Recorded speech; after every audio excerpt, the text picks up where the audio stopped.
Okay, so with the leather skirt and belt, and you're going to get a bag like this. This is how you're going to basically receive in the kit.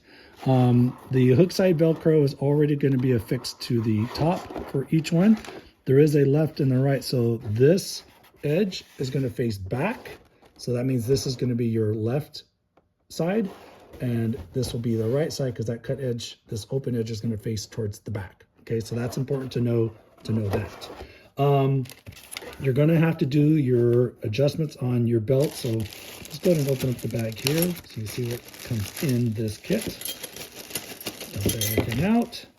Okay, your decorative hardware piece is going to go in the larger hole, right, with the pretty side of the button facing out. And this is for that pin. So that's going to feed through here, and your pin's going to feed through there. And that's how that's going to go. Really simple. Now, if you want to take this disc out and pre-drill and put the screw through there to hold that in tight in place, you can. I didn't do that to mine. I ended up putting a piece of Velcro there, and I just kind of Velcroed it in place. So it also just, it's your preference. But the point is, you need to size this belt around you with your proper soft goods on to know where this is going to go, and you're going to have to punch the hole for this to fit.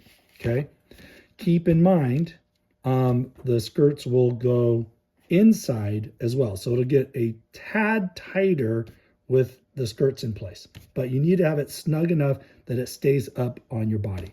So once you've determined that, okay, it's important to know, let me see if I can turn mine over here, that the overall distance between here is about 8.5 inches on mine. I know it's going to change for your waist, but you don't want your belt buckles to be tied up against your belt buckle, and you got to leave some room. So if you can have the distance of where the skirt is going to start, so if you got your edge of your belt, okay, if you measure from where the edge of the belt is to the first portion, you're about 6.5 inches. Or if you want to go on center, and then it's 4.5 inches, something like that. Find a measurement that's going to work, so you know from what point over do you need to put your a pencil mark, right? So I would basically determine that, and then on the inside I'd put a pencil mark,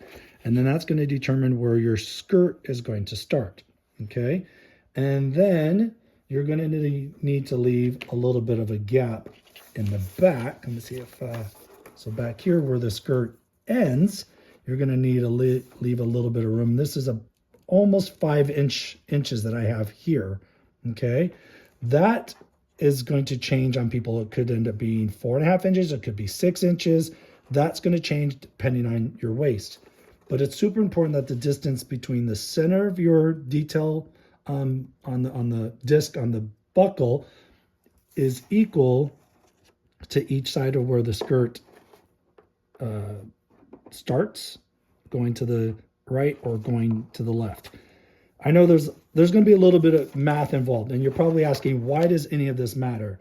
Well, because you need to affix Velcro on the inside bottom section of your belt.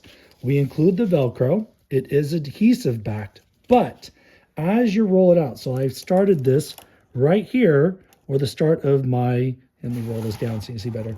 So I've started the Velcro right where the skirt starts, okay? And then I carried it all the way through because, as I mentioned, if you watch the video about the rubber belt with the drop boxes, this is going to help suspend the adjustable rear box. And then this carries on through all the way through to the other side, okay? And this gets glued to the bottom half or bottom portion of the belt using the adhesive. And as you walk it down, you're going to be using this, the Loctite super glue. Wear gloves, okay? And you just got to do a kind of a thin zigzag as you go, and you squeegee it as you go. You don't want to do a lot because you don't want it to run out and create a big mess, all right?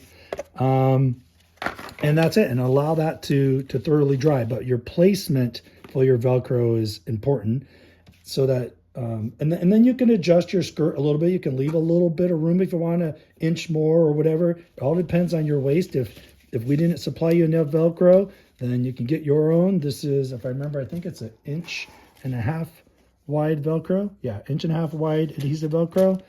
And but that's basically how this is all going to go together. Now the other thing is these little ribbons. Thank you, ribbons. Those are going to glue in just behind the split. Okay, you just create a loop, and you can use CA glue or Loctite or both, whatever you want. What this does is allows you to put a coat hanger to hang your skirt. That's the whole purpose. When you're wearing it, you're just going to tuck those inside. You don't want those to be seen while you're wearing the costume. But we do supply those for you, so you can glue them in place.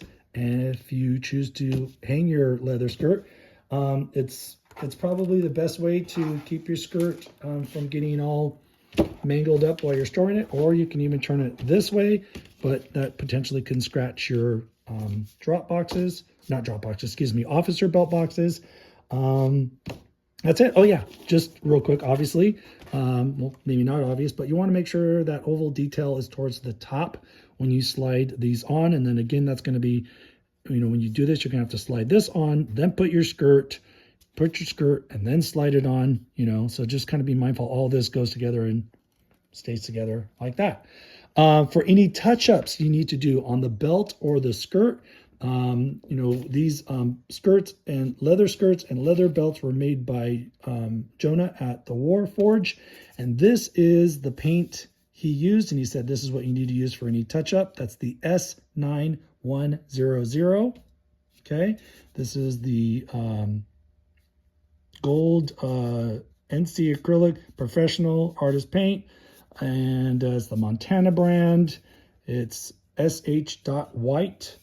But basically that number there should get you the exact can that you need.